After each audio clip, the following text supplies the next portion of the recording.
Hey, I'm Guy. I'm John. YouTube channel. Subscribe to it and give this video a like.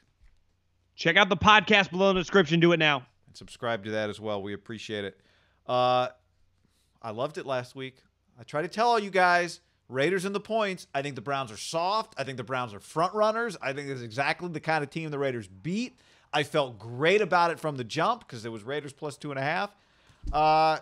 And they won the game. Thank God it didn't come down to a field goal, John, because that hook on the first point attempt of the game, I guess it was a field goal attempt. The first chance at points was insane. 35-mile wins. Here's what I know. I would last, and when I say I don't even mean as a player, I just mean as a resident. If you put me in one of the AFC North cities, and I lived in Philly, but when I say Philadelphia and Pittsburgh, Pittsburgh's tougher. Like you just say them out loud. I've been to Philly. It's downtown. It's nice. Pittsburgh feels tougher. Cleveland feels the toughest. Well, Cincinnati's, I've been there too. Really tough. Baltimore, fuck. That's pretty tough too. The AFC North guy, I was texting you this. And this was Derek, like his record, right, in AFC cold games is not good. Well, the record bad. They threw, was it like under 30 or whatever the temperature thing they threw up, it was 1-10 was the record. Yeah. He threw for 112 yards today. I mean, he didn't do anything. Now, in his defense, he overshot Ruggs on a ball. He was throwing with the wind, and the ball just whoosh. Yeah. I'm not putting this on him at all. Like he just wouldn't survive. Neither would Goff. A lot of people wouldn't survive. Like Baker's not going to survive in that division. Like you gotta. I see why it weeds people out. And I see why people stuck with Flacco, right? Cold. It's tough. I give the Raiders credit. I was opposite you. I'm like, yeah, you're fucking picking the Raiders? Like, I would not have agreed with you on that bet. You were right in that the Browns are soft as puppy shit, and the Raiders shoved them around. Like, the Raiders just established we're tougher than you, not from a defensive standpoint, because their defense, turns out just Baker's not good. And not having Chubb there, whatever. But the one thing the Raiders consistently did is just ran it down their throat with Jacobs and a guy that we've been watching for years. I forgot he went to Grant High School. Devontae Booker's a good player. Like, if that guy's your backup, like, those two guys are physical runners, and they just controlled the game on the ground. Like, that was in a game where it's that windy.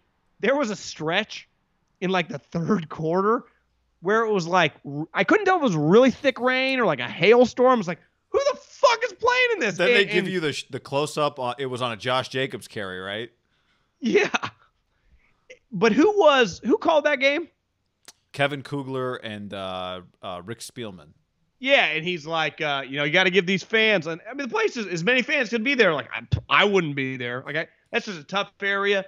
And the Raiders went in there and shoved them around. Like, that was an impressive win. And I don't think the Browns are great. I mean, they're 5-3 or whatever, but like, that's a wild card type win. And I think the Raiders now are in position, to make the playoffs. Yeah. And that just, to me, like, you were going to have to win that game.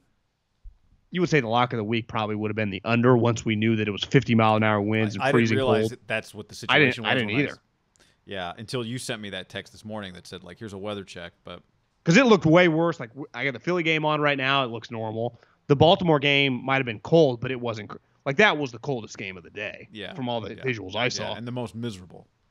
Oh, I mean, beyond. I think the Packers game was also very cold. Sub-freezing, I think. But it was just sunny cold, right? It was just a cold day in Lambeau. But to me, again, like you said, the Raiders did what they had to do. 4-3. It's just about staying alive. You just lost to the Bucs. You had to win this game.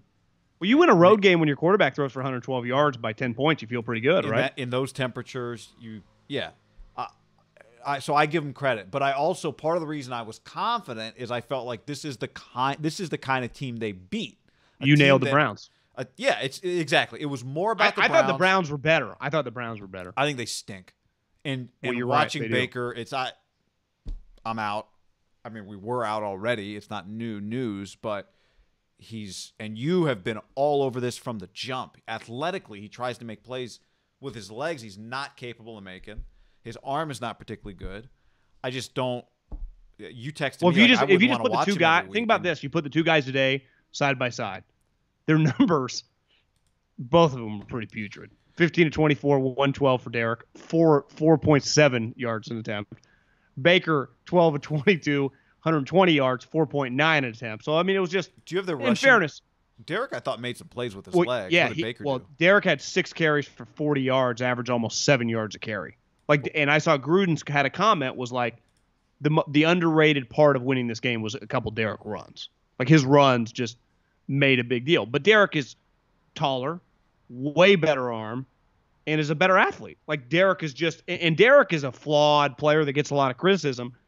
Derek was also a guy picked in the middle of the second round, or I guess early in the second round. This guy's the number 1 pick in the draft. Like, is it fair to say? And like, I'm not trying to diminish the Raiders' win. I thought it was very, very impressive. And I think they're in prime position now to make a wild card because they have like something they do really well. They can be a really physical team, and they have a consistent short passing game. I would say they have a great run game, and Renfrow and Waller are just like excellent, right? When you need them. Yeah. They can get first downs. Renfrow is a really good slot receiver. You know, like his 4 for 26, it felt like 3 of those 4 were either first downs or touchdowns, right? He has just big catches. And Waller just 5 for 28, but he just does like, he feels like he's playing a factor in the game. But they ran for 200 yards on him. And when you run for 200 yards on him, it's back to what you were saying, like, you're just kind of soft. Because that game is like, I mean, Bill Parcells, wherever he's retired in Florida, gets like an erection looking at those conditions. We get to play in the sleet, freezing cold. We're going to run it down your fucking throat. And that's what the Raiders ran it down their fucking throat. 31 carries for 128 yards for Josh Jacobs. That's actually, I didn't realize he was that productive today. I didn't realize he had that Didn't we many talk carries. about that last week? Like, they just haven't gotten him going like we thought they would consistently. Well, they did in this game. And I don't know about you. Like, I thought watching even I'll say this for Derek too. Like, for the temperature, I didn't think he was uncomfortable. No. I just thought that's the kind of game that had to be. You're not going to complete balls like Ruggs. Not really. He was in my fantasy game, and then when I saw that it was super cold on like Friday or Saturday, I had to yank him out. Did you think it was a touchdown? The Ruggs play? Would you have overturned it? It felt like it was close to the white. I mean, I think you just go with the call on the field. Yeah. I think he might have scored, but I don't. Did you think Renfro's was a touchdown? The were sneaking out of his side. Not. Yeah. Did you? No, I thought it was. I thought it hit the ground. But there wasn't. But there wasn't an angle on it. Yeah. With the Renfrow one. And honestly, some of those plays, I feel like sometimes I'm weird. I'm just like, yeah, he should get a touchdown on that. Yeah, me too. I'm just like, yeah. Well, I thought Jarvis. Did you think Jarvis has hit the ground for sure? I thought that was pretty close.